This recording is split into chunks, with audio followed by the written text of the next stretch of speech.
Tony Speaks, and this is my lovely wife, Kim. We are the founders and co-creators of the lifestyle brand and podcast, Becoming Disciplined.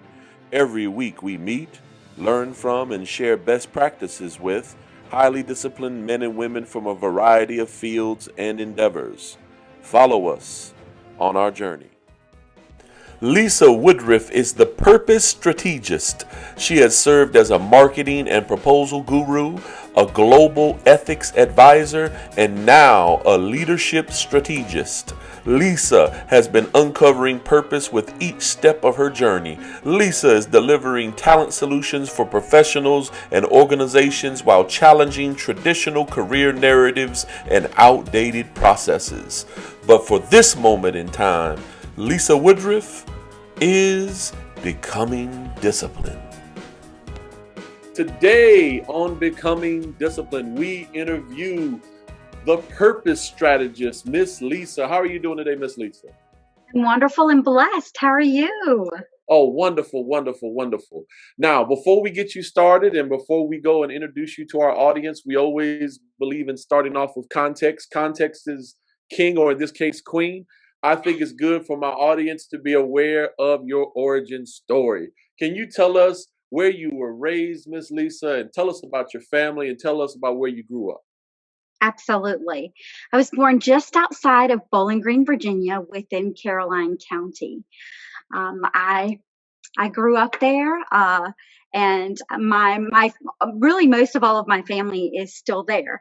My mom has the local flower shop that's in town.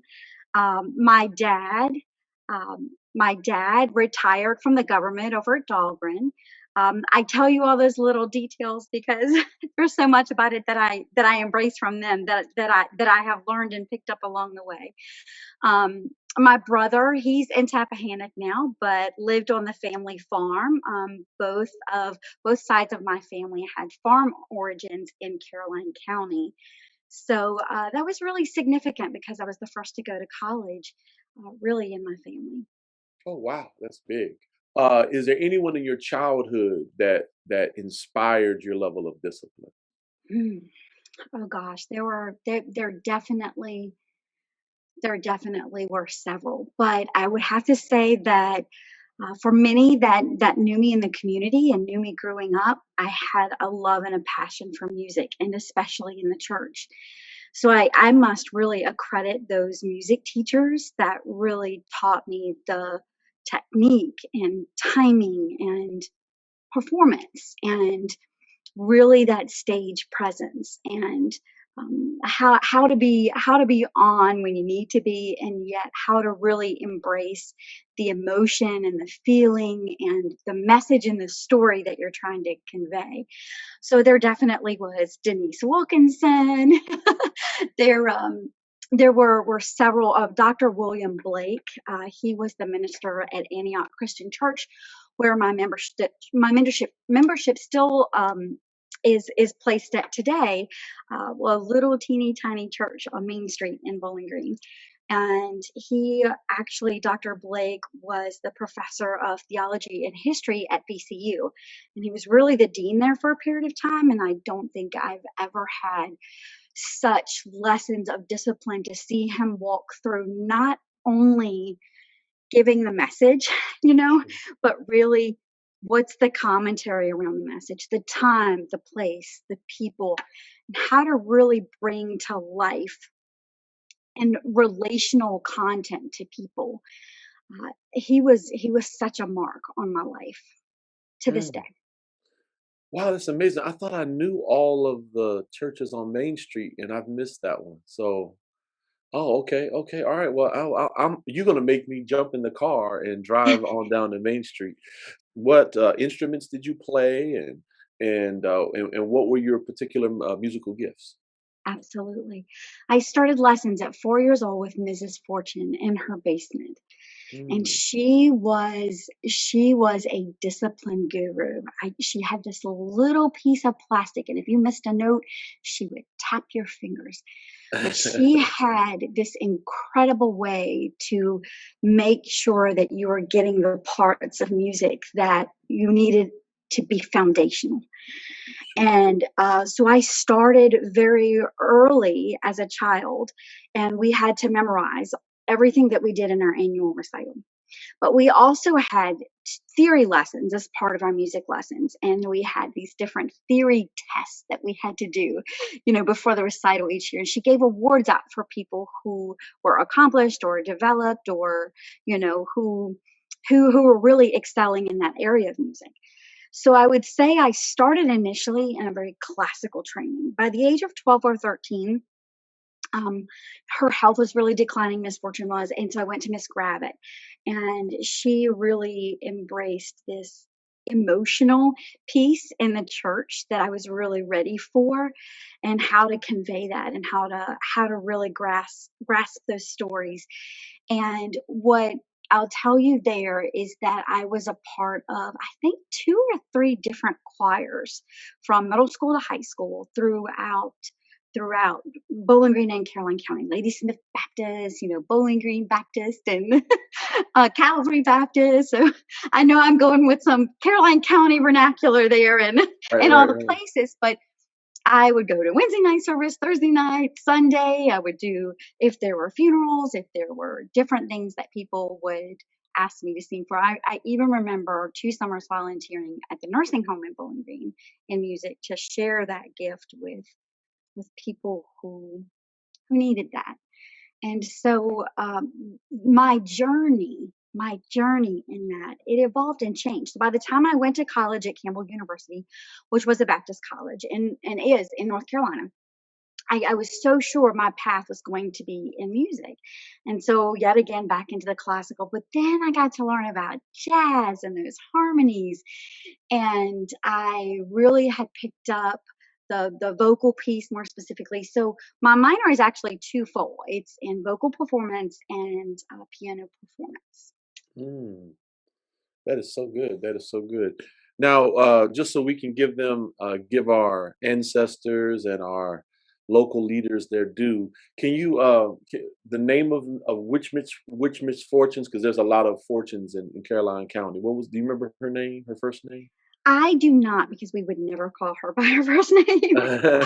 Um, but for anyone that watches this, there were only about 3 piano teachers at the time.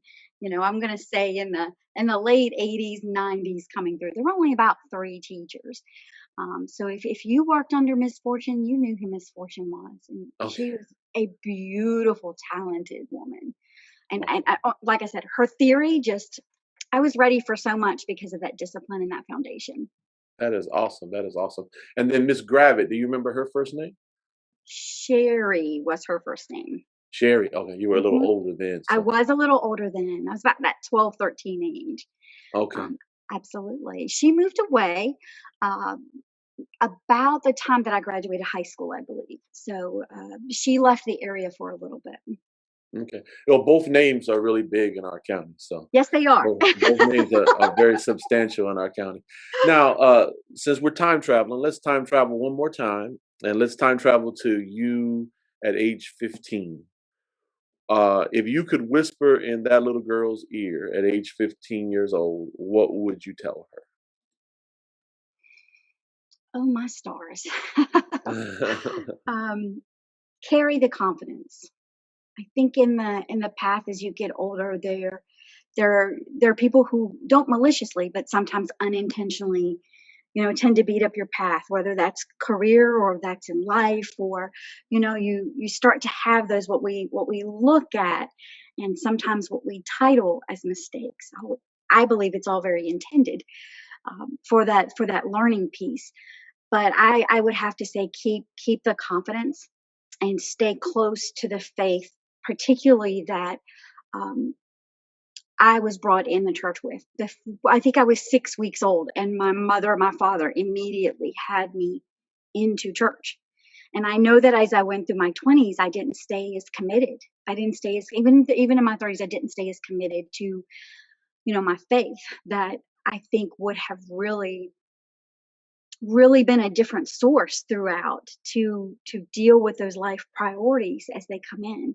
So I would tell myself to keep the faith as I had it in a very pure form, in my young self, and carry the confidence and not care as much about what other people have to say along the way. Sure, sure. Now, what year did you go to Campbell? So I graduated Caroline in 1997, and I went to Campbell University from 97, I believe, to the end of 99. And then I transferred to George Mason University, and that was where I switched my major. Okay, all right. Now, what did you switch your major to? I switched it to history. Okay, all right, all right. Now, after you left Mason, well, let's talk about the college years. Like some people, when especially when they come from a lot of from a tough religious background, sometimes they hit the colleges and it's like time to party. So what is your college story like? Sum up your college experience for us. My college experience, the friends that I made at Campbell University, I have to share with you, are either I'm still in contact with, or for example, the very first person that I ever met, my Miss Kenya Davis Hayes. And I do that because she was the first person I met, and we are still to this day very, very close. I will say to you that the people early then are still in my path. And I will say to you that I was really in college on the straight and narrow. I care even now about reading and writing. Academics are really important to me. I tend to flourish in the details. That's just my personality. And I am a die-hard researcher. And when people tell me no, or when people tell me that something's a fact, it's important for me to utilize that skill set to really find out, is that really true? Is that really the case?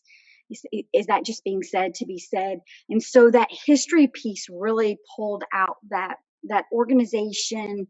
Um, be smarter than just what people tell you to think, or tell you what to believe. And Mhm. that was something, especially when I was going through Mason. I had scholars as a history major in the Washington D.C. area. I had professors from the Pentagon, from the FBI, from the different security agencies. I mean, it was a pretty astounding academic list, I'll say, that I had as professors. And it really had this standard that, to be in the presence of people who were writing, in the audiences that they were writing in their information, in their Sure, study. sure. Um, I really had to step up and pay attention and make the best of that time. I would say that through college I was very studious. That's great. That's great. Now, I'm hearing two different passions here. I'm hearing a musical passion, Mhm. and I'm hearing a passion for history and research. How did God use those two passions to shape your purpose? Absolutely. I first of all believe that purpose is a journey. It is not a destination. It is not an end goal. And I believe as we get these experiences and we learn more, we shape into new pieces and parts of us, and that just grow and expand. And music taught me to embrace the story and to be very foundational about um, about the theory, about the stuff, about the intellect, about the mechanics of things. And history taught me how to go find those things out. Where do I go to Mm, look for those things? And then in that history, an extension of that is I got the piece to write. And I love to write, which is, it pairs really well, I think, with music, right? Because it sure. is about expressing that story outward. So I feel like they both really went well together, even when the picture in history isn't what, you know, it's not pretty. It's not in the place where we sometimes try to, make the ideology of it to be, or, the perfection of it. And for me, that's okay. But there's still a beautiful story, to learn in that. And I really believe that we can bridge more, and people in general, if we have that ability to take the story that is the real story, and be able to connect it to people. And music does that. It does that from an emotional sense. It does it from a connection piece. And you can really unite a lot of things through that path. So they both are really I'd say really in the heart of where I started very young to even where I am now with what I do. Sure, sure. Now, did you go straight from Mason into government work, or was there any pause breaks there? There was no pause. So when I graduated from George Mason, I believe it was a month later, I was in the work world. And I went to work directly in DC, um, the year of 9/11. The Oh year of wow. 9/11, yes. I was working 2 blocks downtown from the White House, Mm, and 14th and I. And I went to work, yes, yes, in government, but not entirely. So I have worked with engineers from the career perspective, really from the start. And I started out with a global architectural engineering firm there. And I started out just as an administrative assistant.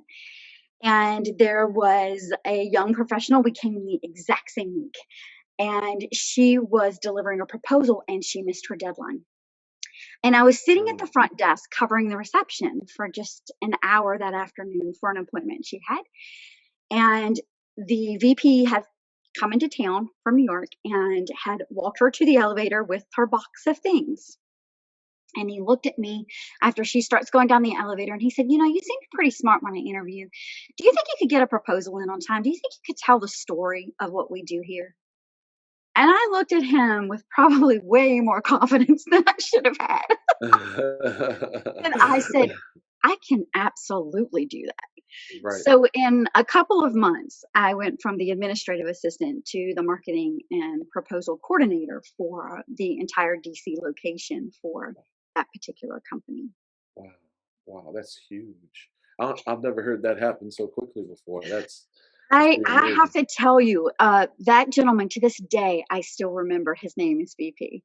And he Wow. made his mark on me because he could be very, I will use the word eccentric like that. He made decisions really very quickly and he did it with, I will say, a lot of first impressions or really his connection, I feel like, to the people and what he thought their capability was. I wasn't the only instance of that. I saw that happen um, throughout that location specifically, which was small compared to New York and New Jersey and different parts of the 160 locations in the world. But I saw him lead that way. And I have no idea why he looked at me and he said that or would think that, but it was an opportunity. And in my mind, I thought, what I don't know, I will learn and I will be successful and I'll make it happen. Sure, sure. Now, let's time travel one more time. Let's time travel to your first year working in corporate America. What advice would you whisper to that young lady? Oh, my stars. I would definitely say learn to filter out the noise. I would say don't accept no, don't accept it. Just Mm, don't blindly accept no. Um, and the third other piece that I have is don't expect someone to create that path for you or to give you a path. You've got to be proactive in carving out your space. And it's okay if you're still figuring it out. Uh, Go try different things in that same organization. Be adventurous with it. Look at people and say, "No, I don't exactly know how to do that, but I've been successful at this over here. I'm pretty sure I could implement, that particular skill in this place." that's good. That's good. Now, how long did you stay in marketing after that? Oh my. So 9/11 happened, and in DC and architectural engineering, that whole industry and world, things shut down a lot. So it was about maybe 9 or 10 months later, I was recruited by, there was a layoff in that particular office. And one of the senior directors that I'd worked with said he liked my work, but he was going to work in Georgetown with a smaller architectural firm. And they were really growing and they hadn't had a marketing role there. And would I be interested in going to that company to create that role? Mm, And to essentially bring proposals from the complete startup because there was nothing there. And so I went there for a couple of years and I did that. So let's chart the path here. Did you stay in marketing after that, or did you eventually get out of marketing? Or I'm not sure I've ever been out of marketing. I think okay. I think what we all do to some point is marketing. But what I'll say to you is that when I left that role, because I mean, I was doing young professional in DC, corporate America, lots of lessons learned, right? Just so much to learn. And I left that role to come back to Caroline County to go into business with my mom. And I guess you could say I've always had a bit of that entrepreneurial. I didn't fear starting something. I didn't fear there being success because I'm just really driven personally to believe that if if I work hard enough, if I learn it, if I am willing to listen, if I'm willing to find a good mentor to to really embrace those steps with me, that you really have a path charted. And I didn't have the fear. And so for 7 years after that, I had a restaurant and a catering business with my mom. Now, what I will tell you is that I developed a lot of government connections in that time frame, and I learned how to do a lot of government proposals. So as it related to some of those DoD agencies and government agencies, and Dahlgren being next door there in Port Royal, I've learned how to do proposals to get work for those steady jobs within that particular industry to really drive the income that I had there. Sure, sure. Now, let's shift gears just a little bit. Um, there is one of the big decisions of life that helps people, whether they are successful or not successful, miserable or happy. And one of the big decisions in life is making a good choice on who you marry. And I've always seen you and seen you online and everything. And my question is, how did you know you're a married person? I believe, amen. And how did you know you were marrying the right person? And what advice do you give to young ladies who are about to make that decision? How do you know it's the right person? Right, absolutely. And this is where I'm going to give you, Tony, that transparency. I was married once and it didn't work. My first Oh, marriage did not work. I married sure, very young, and we were on different paths, and so we divorced before we had any children. sure, And I met my husband and married. I think I was 30 when I met my husband. I met him. I was in Caroline County, had the restaurant and the catering business, and I was meeting a friend for dinner. And she had a friend that was also coming to meet in that same place. And so, sort of in the wait up or the meetup time of things, that's where I met my husband, because he wasn't originally from the Caroline, Fredericksburg, that particular like little part of the world. And I will certainly tell you that marriage feels like it's the hardest thing that I've ever done. And I think that outside of our faith, right, our commitment to God, because that that takes the work and every single day, am I saying it right? Am I getting it right? Am I trying hard enough? And all the things. You're a minister, you get that. sure, But marriage is just the hardest thing, because when you love someone enough to stay committed through the bumps and the changes, and we were told that my daughter wasn't going to be possible, and then 3 months later I learned that my daughter was very much so going to be possible. that's awesome. That is awesome. And the shift that we had in life for that. And then, okay, then in that decade of raising her, um we were getting in the place where we didn't want any more children. We were on our career paths and our goals for things that we wanted for that next season, that we kept calling it the next season. And then they told me that my son at almost 40 years old would be, coming into the world. So I feel like we have seen we've seen really, really highs, and as Miss Marriages, we've had our moments, but we've just remained committed to each other. And we've learned how to communicate differently. Our communication has had to evolve, and had to really grow. And sometimes those planes feel like they're on the same steps, and sometimes they're not. So sometimes you're carrying someone more than the other. And I don't say that in a bad way, because, when we found out about my son and his heart defect, I mean, I feel like my husband probably carried me for a very long time. Right. But I do say that marriage is beautiful and wonderful, but it is one of the hardest things, I think, that you can do in life. Mm. Now let's stay on the family for just a moment here. Let's time travel again. You get the opportunity. You get the opportunity to walk into that delivery room, and you've time traveled to the moment where your daughter is placed on your chest after you have given birth to her, and you have the opportunity to whisper something to Lisa right after the baby has come. What advice do you give her on being a mom? God says you are enough. That's God says you are enough. I think that with all of the social media, I think that with television, I think there's this glam spin that's put on things where it looks really pretty. It just looks over here like this mom has it together, or they seem to have this well of finances that's just never ending. And I think that it's so impressionable. mm, And in different generations, I think that's digested differently, whether it's your teens, your 20s, your 30s, your 40s.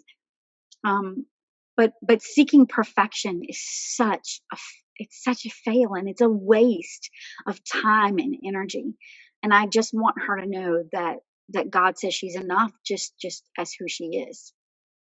that's right. That's right. Now let's time travel one more time, because you're giving a loads of advice.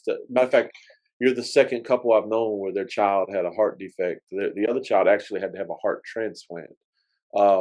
Let's time travel one more time. Um, you are time traveling to the parking lot, the hospital parking lot where you have just been given that news, and you're leaving, and you're in the hospital parking lot, and you and your husband, or maybe you by yourself, are trying to gather yourself after you've heard that news. What advice do you tell her, to that young lady? To have faith, to have faith. Faith is the thing that it's not tangible to touch, Sure. but God ultimately, at the end of the day, has the say. And we don't get to write that agenda. And sometimes in the medical profession, through the heart moms that I've known, and there are several that I know now, and my experience is different from many of what some of theirs were. And, in making the decision, actually, to, they come to you and they say, are you keeping this baby? Wow. And and I have to say that if there's a mom out there, I would say have faith. The technology has evolved. The surgeons just have an ordained gift from God to do what they do. It is just so advanced, and I would say just have faith. Sure. Don't give up, and learn more about what's going on. Because sometimes what one hospital will tell you is not what another hospital that specializes in that particular defect might have in progress. And so sometimes it just means, again, that research, that due diligence, and going and learning more, and figuring out, maybe there's another person that you can talk to shed a different sort of light. And that's the advice Mm. that I have, absolutely, is to have faith, not to give up on it. We have something in common, where we have both started businesses in Caroline County. And I will say this, that Caroline County is a little bit of an abstraction, because there are things that are true outside of Caroline County that are not true in Caroline County. There's things that are true in Caroline County that are not true. It's like it's its own little universe, not even for bad or for good. It's just it's a very different place. So anyone who's listening here, who you're tired of globalization and all the cities that you visit being identical, come to Caroline County, and you will meet the abstraction. So uh, Absolutely. So we have, I would probably say 40% or 50% of our listeners are from Caroline for now. And my question to you is, what advice do you give someone starting a business in Caroline County? If we could time travel again, I don't mean to overdo that analogy, but if we could time travel again, what would you do differently about your business and how you market your business, decisions you made? What would you do differently if you had to start that? I know there's a million things I would do differently if I had to start my business all over again. What would you do differently? I would probably use the term millions, like definitely in the plural. I went in at 20, 22, 23 years old, I think. I mean, was really young, and we bought the building, right? And I invested deeply into my location. I invested deeply into the resources that I used, my kitchen equipment, and those type of things. Um, we didn't have social media like we do now, like to Sure. advertise on Facebook or that sort of thing was not even a thing back then. I think MySpace was still living and breathing then. I'm dating myself for sure, aren't I? So marketing was very different. You reached people, but as I sat in Port Royal, Virginia, on a very very busy corridor, one of the biggest challenges that I had sometimes was pulling locals to be regulars. Mm, I would have a lot of people on the path and in the journey, but my local market, man, I really struggled with that. And I had something unique there because we did seafood and we did steaks. We weren't just hey, just to grab the burger kind of place. We had cloths to the floor and our servers were in tuxedo shirts. It was a different type of restaurant that was especially into Caroline County at that time. And so I think I would have leaned in very differently to people who were already in that space because I can say that I really didn't have a lot not only of that competition, but I just didn't have that market to lean into in my immediate space. Um, I would say starting a business in Caroline County, when I look at Bowling Green now and what's gone on Main Street, there are beautiful things that are happening there. And I think that it's really going to be, as we see in the next few years, I think there's a lot of awesome. I think Bowling Green's going to be really sought out.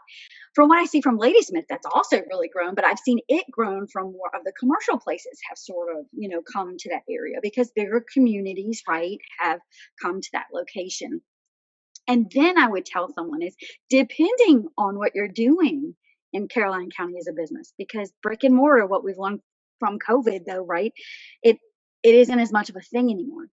So if you're starting a business in Caroline County, really evaluate if that brick and mortar is necessary. mm. And I would say if it's not, then really look at your business plan and your marketing strategy to determine from market research what maybe are the next best steps to do in moving forward because it can be a little bit tricky. Sure, sure. Now, what disciplines do you recommend for people who are getting started in the marketing profession? What disciplines, like what daily disciplines, what quarterly disciplines, what should they build into the fabric of their character or their schedule? Or what habits do you think they should develop in order to be a good marketer? I think mindset. I think that we have to start with us. I think Mm, that what we're willing to say out loud to people and to ourselves is it may feel like it's moving in your mind, but that's the first place you have to start. Next thing is write it down. We tend to achieve goals that we write down. mm, And I think that sometimes when because I definitely am diehard in my planner. My calendar is where it's at. And I do a quarterly set of goals that break down into monthly goal, well, yearly, quarterly, monthly, and then I have like a tasking pad that I use to break those specific goals or those specific projects down more specifically. But we often tend to make goals that are really, really, really big, right? And they are almost too vague. And we have to get really specific about our intention. So what I tell people is that you can eat the elephant, but only one bite at a time. Mm, So it's understandable that you want to accomplish things big and quickly, but to be realistic and set things that are attainable where you see your successes and then celebrate them. I mean, truly celebrate them. When I got my first client, I had been working with a business strategist at the time out of Northern Virginia. And I will credit her to telling me, she said, write it down. Write the date down that this happened and write how it made you feel. How did you feel having your first customer? mm, And on a day where you get 10 no's or 5 no's or what, a no to a really big proposal you put out for your work in the business spectrum, she said, go back and read that and remember that. That will help you to remember what that felt like. And you'll want that feeling again. But sometimes we work really, really hard to get to that goal. And we think when we're done with that goal, we're just going to have that, that really big. And then you sometimes feel like, man, it was a little underwhelming. So celebrate in the process. And I feel like when you're measuring yourself, because I measure myself on a weekly, a monthly, a quarterly basis, I can celebrate along the way. Hey, I got 2 things done today. I got 3 things done for that big project this week, or I scheduled myself for 2 and I got 3 accomplished. And I think that really helps to, keep driving you to what you should be doing. that's good. That's good. Everyone that I've invited on the show, it's kind of important for people to know no one is disciplined at everything. That we all have holes in our discipline. So there's everyone that I invite on, they're not disciplined at everything, but there's Right. always something that I was like, oh wow, this person is so disciplined at this particular area. And you, as the purpose strategist, you really impressed me with your clarity of thought. And as mental discipline is a discipline, and your clarity of thought and your clear way of thinking through things, it really kind of blew my hair back, as y'all can see. And so and you've done a really good job of letting us know how you became such a clear thinker and how you became good at strategy. You've laid that out. I guess what we can garnish. Where is an area or a time where you weren't a clear thinker, and where it all became fuzzy, and where you felt like you lost your purpose. So, and I guess the purpose, here's my purpose for asking that is, you've done a great job letting us know how you became the purpose strategist. But then I think we can glean from someone as sharp as yourself, how can you get off track, and how can things get murky even for someone as sharp as the purpose strategist? It completely, absolutely unraveled. So you hear me talk about the proposals, the marketing, that path, going into business, going back into corporate America, and when I came back into it um, for a really big tech company, I was with them for over 10 years. Now I'd been there about 5 or 6 years. I hadn't had a promotion. I hadn't really had a raise significant enough that was viable to what I was doing. And I went from someone that was giving an opportunity without a laundry list of experience Mhm. to running my own business, right? And then over here to working in a very big corporate environment with tons of competition and given a lot of responsibility in the sense that my proposals weren't just of restaurant. They weren't just of, 150,000, 250,000, $1 million, $5 million Louis Vuitton building in New York. It was so much bigger than that.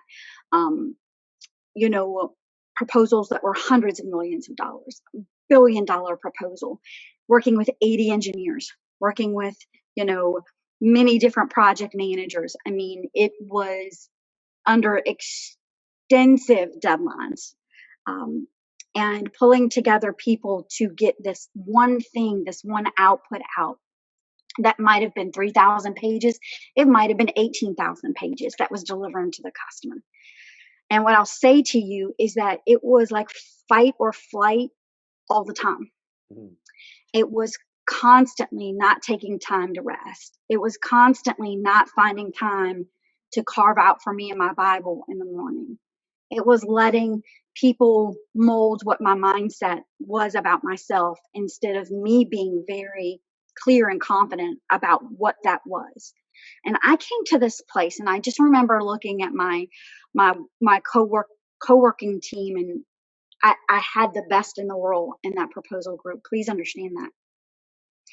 And I said, I have just outgrown the seat, and I need to do something different because I'm power pathing. My attitude isn't right. I'm losing my faith. I'm negative all the time. The world is about me and my schedule and what I've got to get accomplished. And it just became this cycle and routine of this isn't who I want to be as a person. This and my job is contributing to this only because I'm allowing it to, right? Yeah. And so it all began to unravel quite a bit. And I saw that there was a master's program that was going on. And I didn't do it to notch myself in the belt, really the end game. I want this director role. I didn't have that goal out there like, I'm going to be this director or this manager by this time frame in this many years to this department. That's not what I was doing. When I read through these courses and the development and the culmination project that would be due for it, I just felt like that's where I need to get it together. And I just felt like God was pulling me in a different sort of place, but I didn't know what it was. I kept telling everybody, I said, I think God wants to move me or shift me. I just don't know what that is yet. And so on faith, I decided to have a daughter and a husband and a 60+ hour week of job and get a master's degree. And as I started getting through and working through that, and I became closer in that Christian-based university and environment on getting closer with the word and getting closer to what leadership looked like in the early church and what leadership looks like, from the examples that we are intended to get that model from and that mold from. It became clear to me I was doing it all wrong. And I wasn't just doing it all wrong in a little way, man. I was out of element. Right. And I started to change how I talk to people. And I started to change what questions I asked people. And when I didn't understand something, I wanted to know why did that person feel that way? What's driving, your intention behind doing that? And sometimes I would find out that just, that engineer had just missed all the ball games of his son for that entire season because I was beating the team up for this proposal, and I learned to lead differently. And I will say to you that that's really the moment that I learned that my journey and my purpose was going to be, we all hear the story about the 99. My heart really, and the work that I do with the Purpose Strategist, career path, career development, and all those things, leadership development, organizational development, is really around, I want to learn more and go in for that one. Because I believe in my heart and in my mind with 1,000% commitment that one has so much to teach us. There's so much there to learn from that one. So I really go in to work with people that maybe others would discount. I mean, have you ever gone to work and felt like you were discounted? That somebody that you just weren't valued, that you just didn't. And we should never value ourselves by our job, but maybe someone made you feel like what you did or what your contribution wasn't valuable, or that you weren't appreciated for the extra or the above or the attention to detail that you have given. And I help those people to just reframe what they're doing and translate it differently, right? That translation to prep them for that transition. That's good. That is I good. know that is so much. I No, just, no, but no. No, that's good. That is good. That is good. Now, I had to do let's that in my own house too. I mean, my relationships with my family and my in-laws and my friends, and I had to really go through there, and I had to look at those, and I had to look at myself in the mirror, and I really had to better understand, where can I get more clear, and where can I be better? Mm. Now, I ask this of all. I'm going to shift gears a little bit. As a high performer, how well do you sleep, and how much sleep do you need a night? I'm laughing at this one. Okay, so especially with the master's degree in progress with all those other things, I hardly slept at all. If I got 3 to 4 hours, that was all that I would get. And I would just wake up, like I said, fight or flight, and I would move into the next thing. And especially in that global role, I will also share this with you because there are some people that are going to relate with this as well. I mean, I served 5 different continents at one point, mostly 3, but 5 different continents at one point as the business ethics advisor. When I did get that promotion and I did transition, God did place me before I left that organization. And I was the business ethics advisor, and I had people that would call me from all over the world who had different time zones. So I have to give credit to the fact that in order to be there and be available as that conduit for that work, my schedule wasn't very typical. But now sleep is a priority, and I make it something that I try to be better routined about. And I will admit, I've read the Miracle Morning, and I've tried to create more disciplined habits because at one point I would have told you, if you knocked on my door before 9 or 10 a.m. before Saturday, you would have gotten probably a couple of choice words that a Christian woman should never have come out of her mouth. But but I have changed, and I have really embraced that the best of me is not in the time frame that I thought it would always be. So I'm doing a much better job. Now I'm probably getting anywhere from 6 to 7 hours of sleep. And that is growth for me. That's good. That is good. That is good. Now, outside, well, let me back up. There's something you said there that. Can you explain what a business ethics what was the name of that title again? And can Business you ethics let us know what it advisor. is one more time? Absolutely. I talked over you. Absolutely. All right. Absolutely. So a business ethics advisor is a role outside of human resources in many, many global companies in order to work across the world, especially in ISO, so the International Standard of Organization, right? ISO. So technical and military defense contractors, they're very process rigorous, and they also have a requirement that they must have an ethics program within their organization. And those ethics intakes, that was my job to do the intake, are to be reported not through the traditional channels directly through like maybe your location or your specific sector.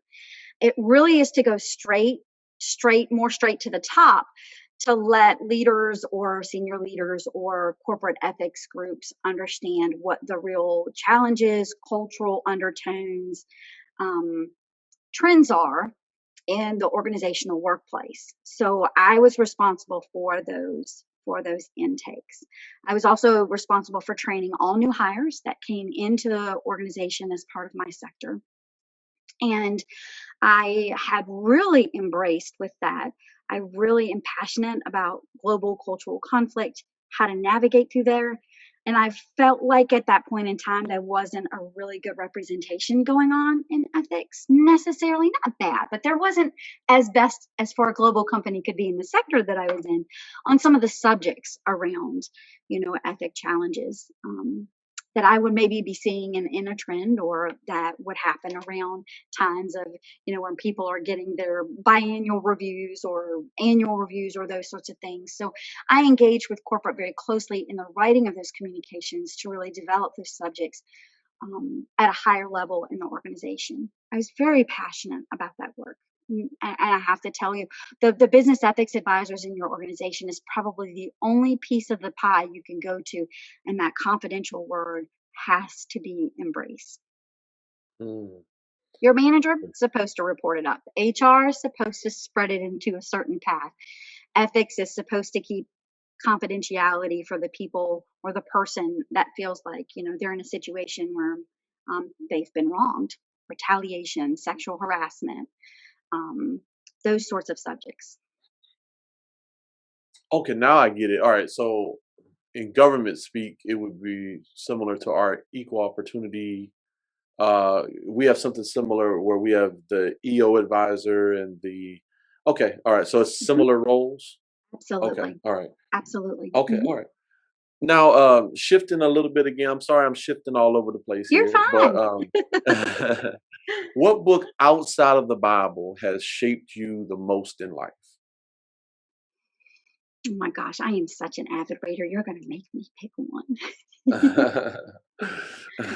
Now, I'll definitely say the Bible is a go-to for me, but I'm not sure if I could pick just one. But I will tell you that I guess the ones I would say that I've got at work. So, Mm, learning about what the Bible says in the vocation of work, I think really helped me to understand how I should my priorities and how I should look at my work as its piece and part in my life in a biblical context. And I think for so many, many years, I put my job, I put that career path, power path chase in front of my husband and my daughter and my health, right? um, and I needed it to go into a better place. So one of many books, but I will tell you that it really helped to shift where things need to sit in my life. Pretty good. pretty impactful. That's good. That's good. That's good. Now, becoming disciplined, we examine discipline or organization in the following areas: spirituality, mental discipline, physical discipline, emotional intelligence, financial discipline, time management, and home and data organization. Now, I told you what I think from the outside, I think is your strengths. But out of all of these, what do you think are your strongest points, and which of these areas could use some work? And I'm going to be a little tougher on you than all my other guests. What plan do you have in 2021 to work on your weak area? Absolutely. And I have 8 of them. Uh-oh. um, First and foremost, my motherhood legacy. What my children remember about me, that is what's going on. That's what's going to live on. Sure, What I give them, that's what's going to continue. sure. So I have made it a very specific goal that for this year, it is my motherhood legacy to try to have more patience and not be as frustrated. For someone who likes things very, this way, children don't give you that opportunity. You got to work on the fly. You don't get that handbook to say, when this, do this, right? Right, right, right, right. Absolutely, absolutely. So my motherhood legacy is that. I also I am extremely passionate about representing voices that sometimes get buried or not heard. And I feel strongly that in the media or in political parties or even in religious settings, it's like pick your place. I don't care wherever it is. There is there's just a message, and it's just one message. And I'm really trying to embrace helping people to see that sometimes there's another message. It's not just the one that fits with what you think your values are immediately, right? We tend to embrace what feels close to us in our worldviews and how we view things. And then we go into the mindset of this is just the way it should be because that's what I know about it. And I'm really passionate about being a person in the life of whoever I'm in the audience of understanding that it's not always that way. And someone's perspective, just listen to what it is. You might relate to it in a way you never thought that you would. You never thought that might be the exception to the rule. And I think that there needs to be more empathy and understanding. And a word you heard me say a lot in the early part of my life is story. People have to really connect to your story. When people connect to your story, I don't care if it's your marketing, if it's your business, if it's your coworkers, if it's the teams that you lead or you manage, if you are just a genuine and authentic person to listening to the story that people have to share with you, I think that that's where the real growth happens. That's good. That's good. As you were talking, it just made me think. And I don't want to be. Hope this doesn't come off to our folks at Caroline as anything negative. And if you don't like this question, I can edit it out. Trust me, it's not a problem. But we're both. I mean, I'm not from Caroline, but we're both from down south, and especially sometimes even in the Christian community, uh, things can be kind of regimented on what you're supposed to think, Yeah. and party lines can be drawn, I guess you could Yes. say. Yes. And Miss Lisa, how you seem to be a little bit of an abstraction, because you know I'm not trying to overgeneralize, but some would say, like, with your background, you shouldn't be open minded. You know what I'm saying? Like. But I noticed since I've met you a great deal. You've been very, very open minded and very open to other cultures and other perspectives and other viewpoints. Um, what made you like that? And what was it, a life event, or was it the reverend at the Antioch church, or what was it that made you like that? I'm gonna answer that multifaceted. But I think one is that I had the opportunity to travel in college. So that dear Miss Kenya Davis Hayes that I shared with you, when we went to Europe, we got to see different parts of the world. We went into Morocco. I've been into a Muslim country. I can tell you that um, I also I also will share with you that research bud, right? That research bud. I will also say to you that South perspective. This is my red button. This is, if there's a red button that I have, it is when I'm at a table and someone says, "Oh, that was a very Democrat thing for them to say," or Mm, "Oh, that's a very Republican thing," or you just wouldn't expect that from them. And I have moments where it takes an incredible amount of restraint from me, because I deeply, deeply believe in the story of people, first of all. And second of all, well, not second, this is probably the fourth of all, right? At mm. Regent University, and I'm going to take a minute to share with you the story, because it was a big impact for me. I read Acts 6, and that is verses 1 through 7. 7 verses. Only 7 verses in the Bible. And the choosing of the seven. Mm.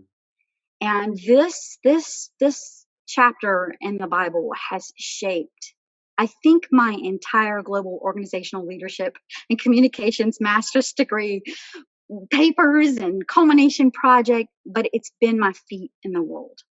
And what do I mean by that? So the story starts out with, the Hellenistic and Hebraic Jews, the widows are having, a cultural conflict, right? One believes that they are being slighted, with the other. And so here the disciples are, right? We're at the very beginning of Acts, right? And, we have new leadership, the disciples, the new leadership, and have a responsibility to go and spread the word. That's their global mission, right? And so they're stepping into a big, big role. And one of the verses says, "Well, we can't wait on tables." So that we see delegation, we see leadership, we see delegation.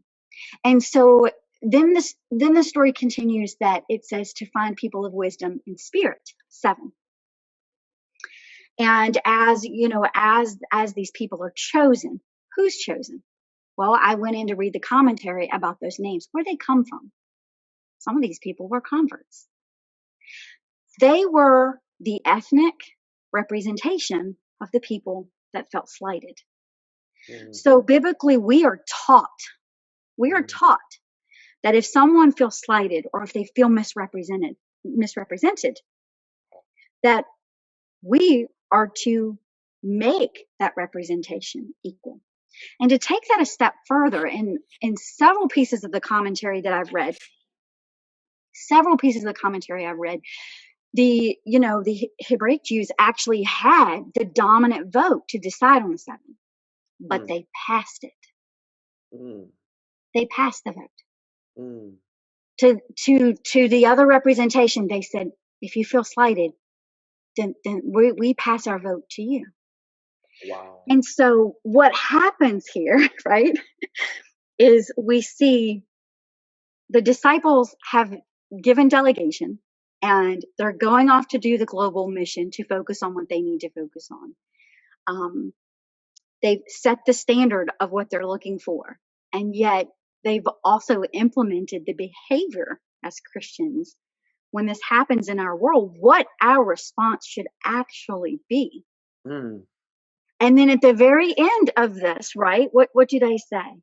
And everyone was pleased, and the word of the gospel spread.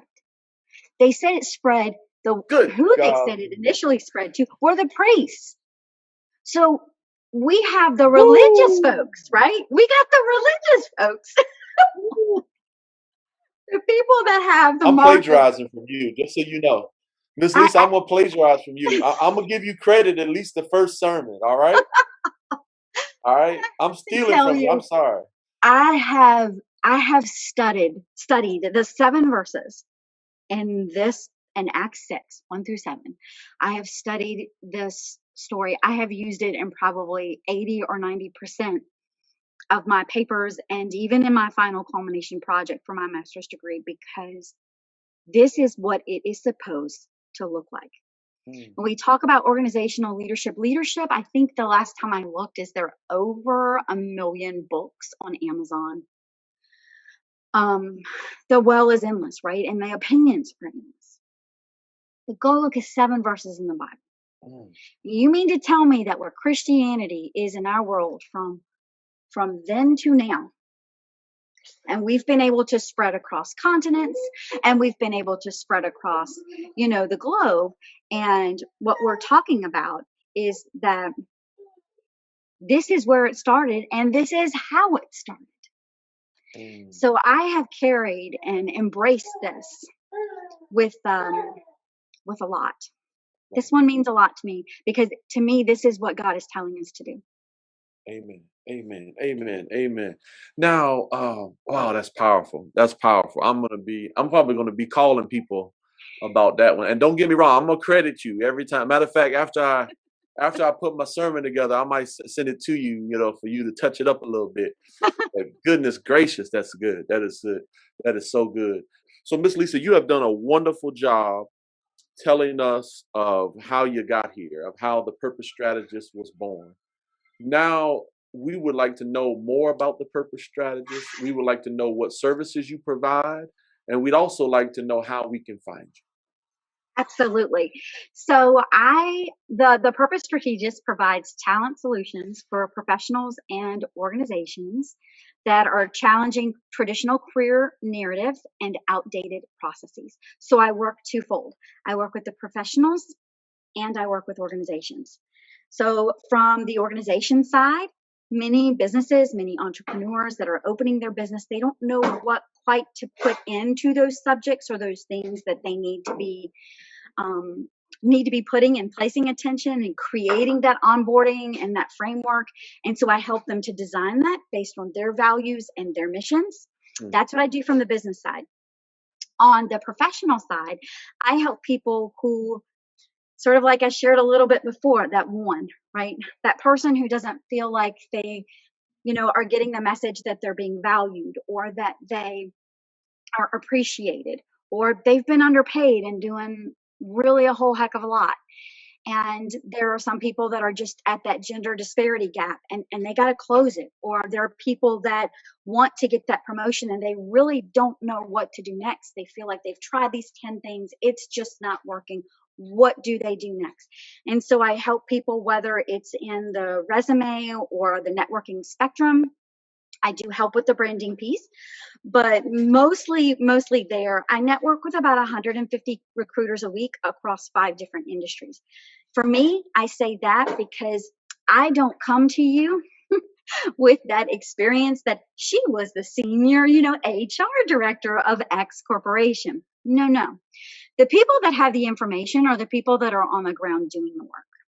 And I work with the people that are seeing those trends and know what their organizations are looking for, what they're seeing that's good. What does good look like, right?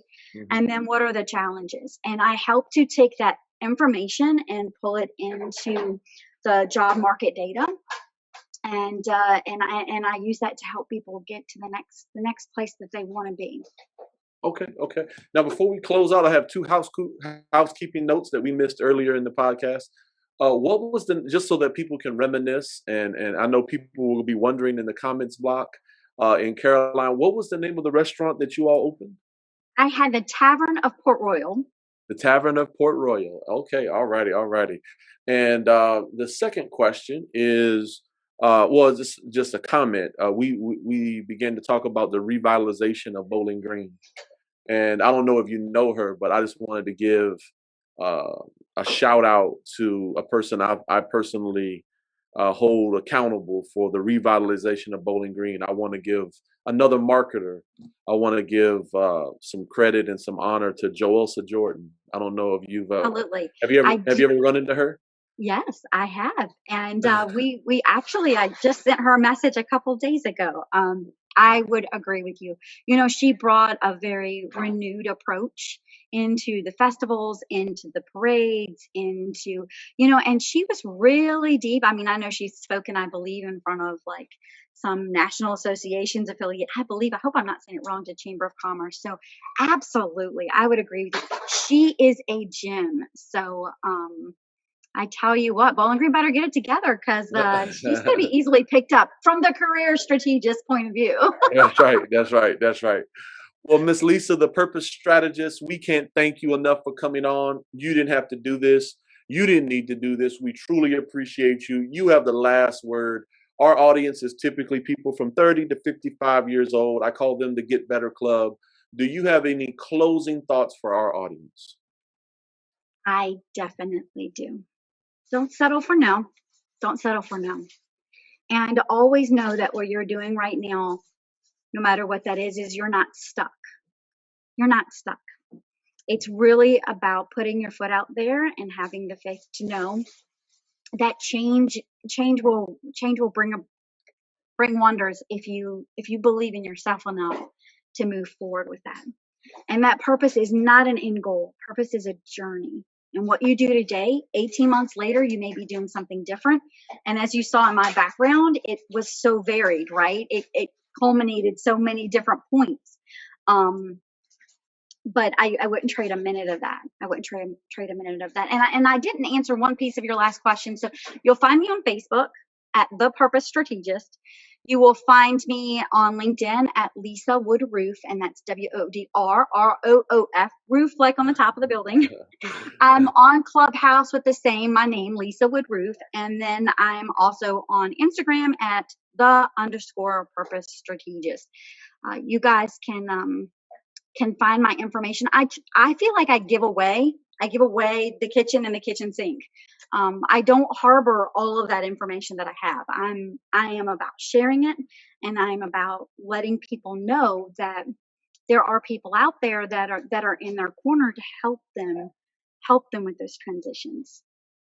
Well, I can vouch for our audience. Miss Lisa, the Purpose Strategist, helped the Becoming Discipline become what it is today. And we thank you for all of your expertise that you have given to us.